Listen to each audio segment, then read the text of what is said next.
Take the day, wait for my signal. When Trajan rises to power, the Roman Empire stands at its peak, vast, wealthy, and powerful. Under his command, Rome reaches its largest territorial extent, stretching over 2 million square miles. Rome's expansion was often justified as defense, protecting its own interests and those of its allies, though in practice it frequently meant attacking others. Over time, Rome came to dominate what was then known as the entire civilized world, ruling through the power of fear. Rome did not conquer half the known world by chance. Its army was legendary, respected even by its enemies. But what made these warriors so unstoppable?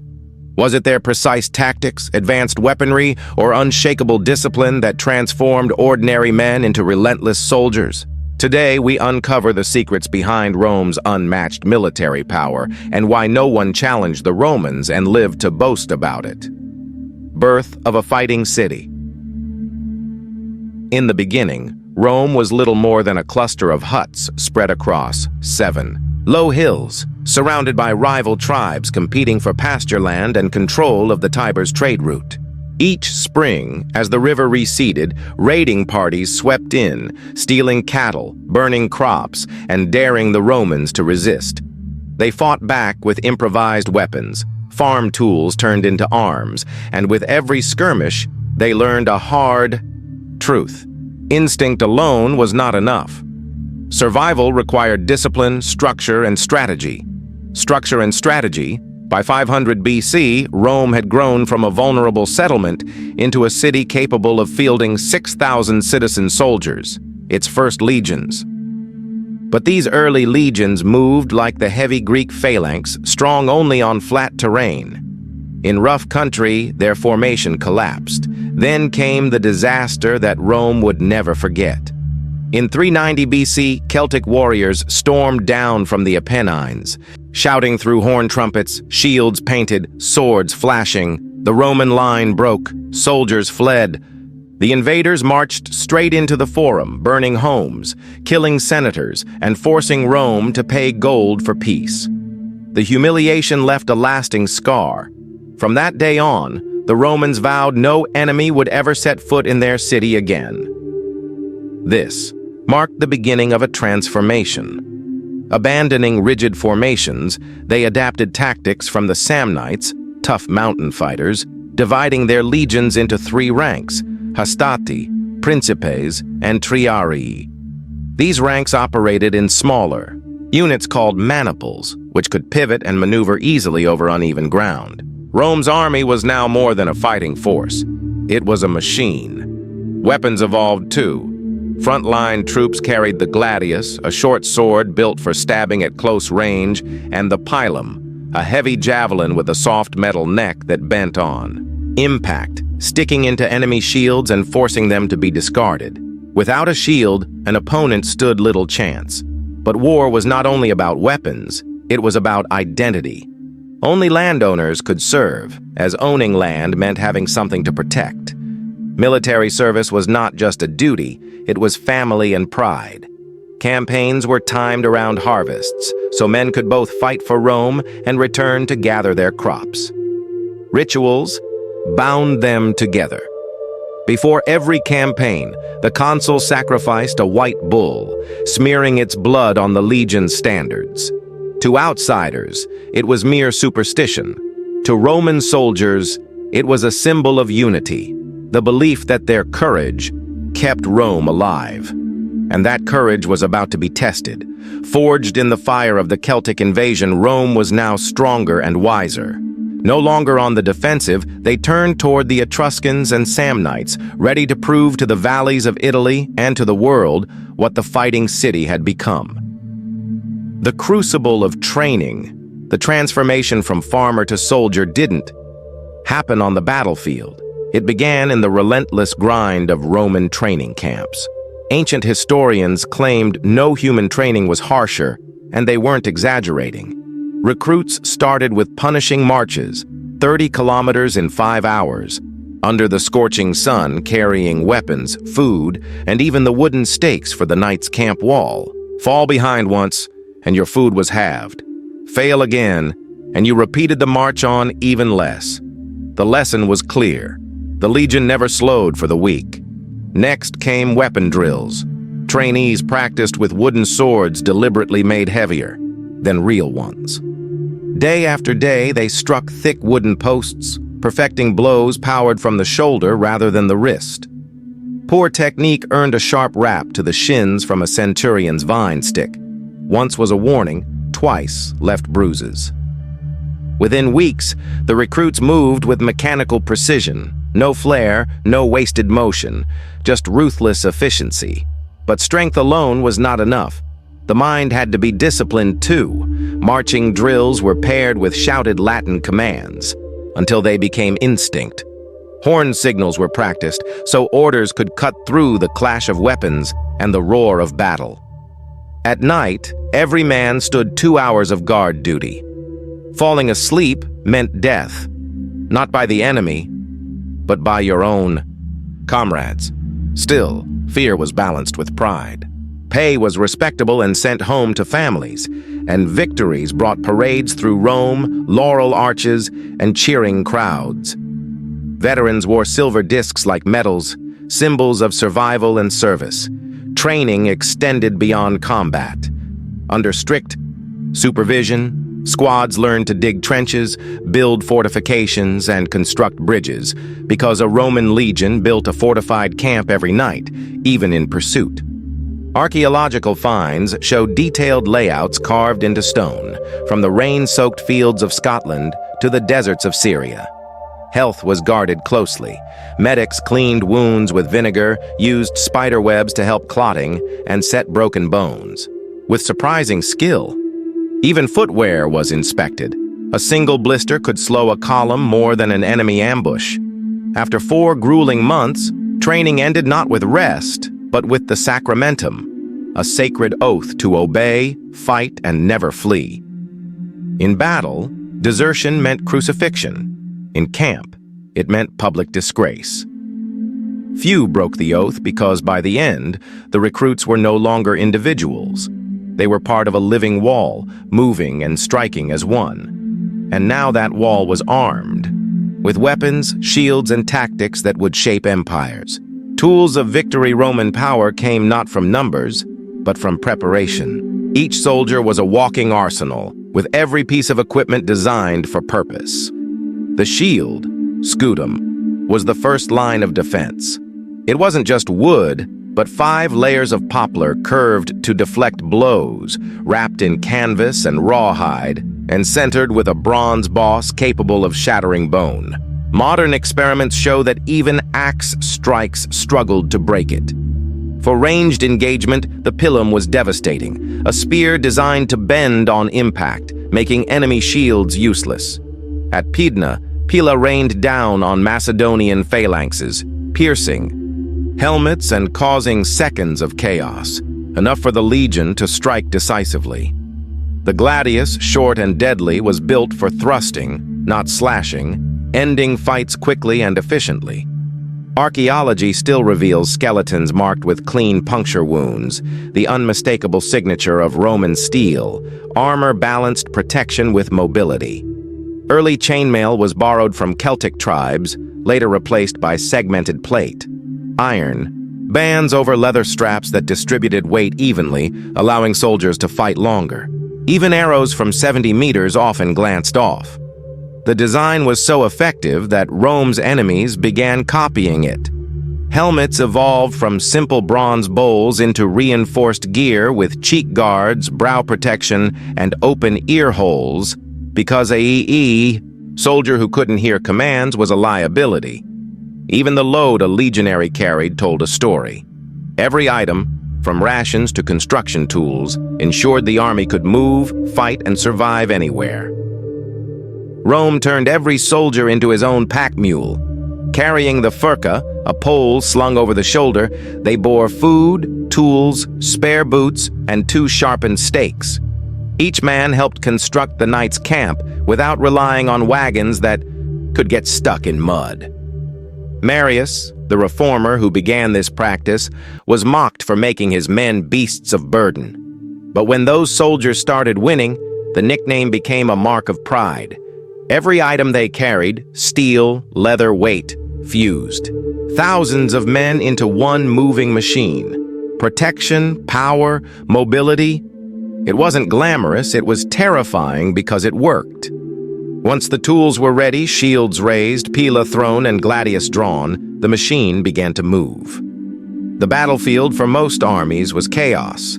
Men chasing glory, dust, and smoke swallowing all order. But Roman legions moved with precision. Dust rose, trumpets blared, yet their lines held. Cohorts advanced with deliberate gaps, halting together, releasing volleys of spears, then moving forward again, calm, relentless, exact. Formations stood 3 ranks deep, divided into tight units of 500. Veterans held the flanks where the fight turned brutal fastest. When the front lines tired, they didn't retreat. The fresh rank behind stepped forward seamlessly. This rotation wasn't desperation, it was rhythm. Enemies waited for weakness. It never came. Their structure gave them adaptability others couldn't match. The spaces between units weren't flaws, they absorbed shock. If one group faltered, the others closed in, cutting into enemy flanks. Slingers dashed through lanes, fired and slipped back. Arrows rained from above. The enemy could never hit the same spot twice, because it never stayed in one place. Orders flashed through the ranks. One red banner meant charge, a horn call meant shield formation. The soldiers didn't think, they reacted. They had drilled until it became instinct. At Alesia, Caesar's men responded to 2 bugle calls hours apart, shifting forces from one wall to another while fighting on both sides. One signal, one pivot, 2 battles held at once. Auxiliaries and cavalry weren't afterthoughts, they were part of the rhythm. Numidian horsemen harassed flanks and drew enemies into tight groups. Germanic cavalry guarded the edges, spears ready to break ambushes. Every soldier knew his role: disrupt, trap, destroy. Centurions didn't lead from horseback. They stood, in the dirt and blood, setting the pace. If hesitation appeared, they stepped forward, smashed through with their shields, and pulled the line forward. Behind them, the eagle standard gleamed. And if the eagle advanced, no Roman dared stay behind. The system evolved. Rome replaced old maniples with larger cohorts, easier to command and quicker to maneuver. Some said this reduced agility, but enemies didn't see weakness. They saw an unbroken machine.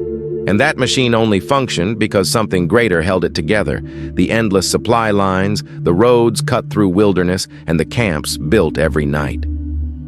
What happened in battle was only half the story. The real key to Rome's dominance was the infrastructure that never rested: roads, forts, and constant logistics. Steel alone never wins wars. The Romans knew an army without food, shelter, and coordination was just an armed mob. Their roads were lifelines. The Via, one of the earliest and greatest, ran over 500 kilometers from Rome to the port of Brundisium. It wasn't built casually.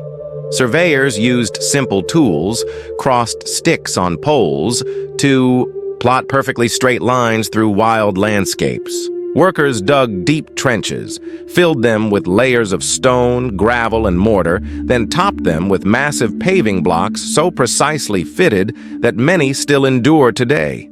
These roads were not built for display. They were built to endure and to move armies forward in any season. Milestones marked each section, showing commanders exactly how far they had traveled and when supply wagons would arrive. Convoys followed steady patterns, bringing grain, olive oil, dried herbs, and medical supplies to the front. At roadside stations, blacksmiths repaired broken axles, and fresh mules waited to replace the tired ones. A Roman general never guessed. When the bread would come, he knew the exact hour. Each evening, when the march ended, the soldiers became builders. Surveyors marked the layout. Infantrymen picked up shovels, dug a waist-deep trench, and piled the earth into a defensive wall. Sharpened stakes, carried on their backs all day, were driven into place. Inside this quickly built fortress, everything followed a set design: straight streets leading to the commander's tent, supply areas, cooking fires, and watch posts always in the same positions. Archaeologists have found identical camp outlines in Britain, Germany, and North Africa, precise as if stamped from the same mold. To enemies watching from nearby hills, the message was clear. Rome is here, and it is ready. Even rivers were put to work. Flat-bottom boats moved barrels of food up the Rhine. Soldiers cut towpaths along the banks, dragging supplies where roads could not reach. In winter, the Scaffa fleet kept garrisons fed. Warehouses, or horea, stored grain on raised floors with air vents to prevent rot. While other kingdoms lost harvests to mold and pests, the Romans preserved theirs until spring. Camps also contained organized hospitals, true medical facilities, not just places for the wounded to lie. Separate wards, dispensaries, and drainage. Systems ensured cleaner care. Surgeons carried scalpels, clamps, and bone saws. A wounded Roman faced not despair, but a plan. Infection still claimed lives, but far less often than among Rome's enemies. Survival meant returning to the ranks. Messages moved with the same precision as supplies. Special riders, called speculatores, carried wax tablets etched with orders.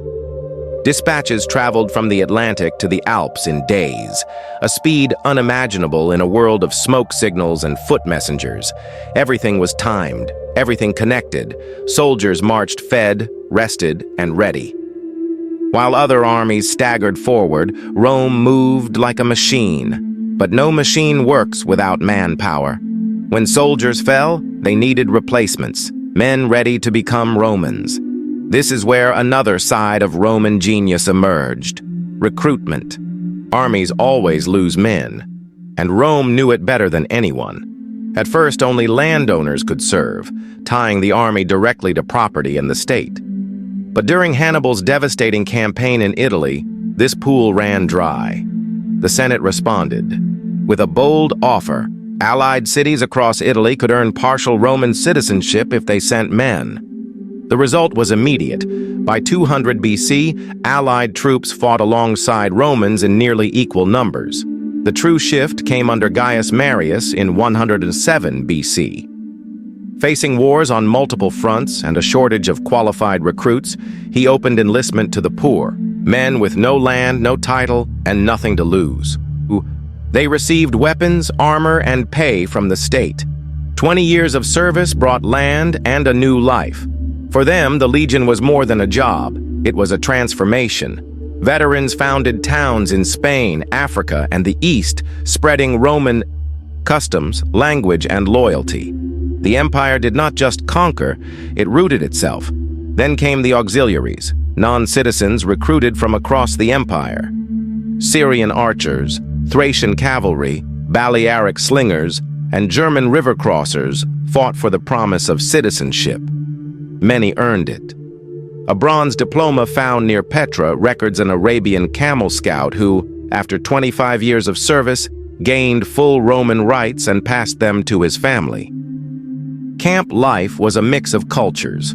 Latin remained the command language, but jokes, stories, and friendships crossed dozens of accents. Rome absorbed identities without losing discipline. All recruits faced the same training, swore the same oath, and marched the same brutal roads. Pay was fair. Auxiliaries earned slightly less, but they shared equally in the loot. In battle, this was not just war, it was politics in armor. Veterans settled in conquered lands became loyal citizens and voters. Julius Caesar understood this well. After his Gallic campaigns, he placed thousands of veterans in northern Italy. When the time came to march on Rome, support was close at hand. There were risks. Soldiers sometimes gave loyalty to their generals, rather than to Rome. As loyalty shifted from the Senate to individual commanders, the seeds of civil war took root. When troops shouted a general's name, it was a pledge to the man, not the republic. Still, the system held. By the 1st century AD, Rome had about 300,000 soldiers, half in legions, half in auxiliaries. When disaster struck, like the massacre, in the Teutoburg forest, replacements were raised in months. With troops from Spain, the Balkans, and Anatolia, the empire had no single point of weakness. Standards remained strict. Even a recruit's teeth were inspected, not for appearance but to ensure he could tear open a ration bag. Chest measurements tested lung strength. Even the shoulders were inspected. Men whose work had stiffened their joints were turned away. Rome wasn't looking for heroes. It needed men who could endure. In the end, victory wasn't just about numbers, but about how those numbers were led. At the heart of every campaign was a clear chain of command, centurions, tribunes, and generals, whose decisions shaped the fate of nations. We now step inside their tents to see the minds behind the marches, the men who turned ordinary regiments into legends. Leadership at the edge meant weapons ready, formations steady, and supply lines strong. But none of that mattered without someone who knew when to attack and when to hold. Roman leadership wasn't built on grand speeches or noble bloodlines. It was built on presence. At its core stood the centurion. You could spot him in the chaos not because of gold armor or a fine horse, but because he stood where the danger was greatest. His helmet bore a sideways crest so soldiers could find him in the dust. He carried pay records, enforced drills, and when the signal came, stepped into the front rank. Caesar once wrote that a true centurion was ready to die where he stood. Archaeology at siege sites, bones with shattered forearms, proves he was right. Centurions didn't inherit power. They earned it, campaign after brutal campaign. They rose not for showmanship, but for precision and dependability. Promotion meant better tents, higher pay, and the right to carry a vine staff, used, not displayed. If a centurion marched 10 extra miles in freezing rain, his men followed without complaint. Respect came not from orders, but from example. Above them were the tribunes, young nobles learning leadership the hard way. Some faded from history, others became legends. Real command rested with the legatus, a senior senator setting strategy, but even he listened to the praefectus castrorum, a veteran managing supplies, fortifications, and logistics. Rome's greatest. Commanders weren't statues, they were problem solvers. Scipio Aemilianus studied maps by torchlight after his troops slept. Germanicus shared meals with common soldiers. Trajan walked the frozen Danube in the same coarse cloak as his men. These were not gestures, they were habits. A general who shared hardship earned not just obedience, but loyalty. Caesar understood this well. He praised soldiers by name in dispatches. When he crossed the Rubicon with one legion, thousands followed, not for the Republic, but for him. Later, emperors followed his example. Augustus distributed rewards regularly. Hadrian visited every frontier, sleeping under canvas to show that rank did not mean comfort. Leadership carried privileges but also responsibility. Discipline was strict, but never random. Soldiers could appeal punishments, and if a centurion abused his authority, he was stripped of rank before the entire legion, a public reminder that command came with accountability. Even in battle, clarity ruled. Generals stood on high ground near signal wagons. Colored smoke marked flanks, horn calls cut through chaos.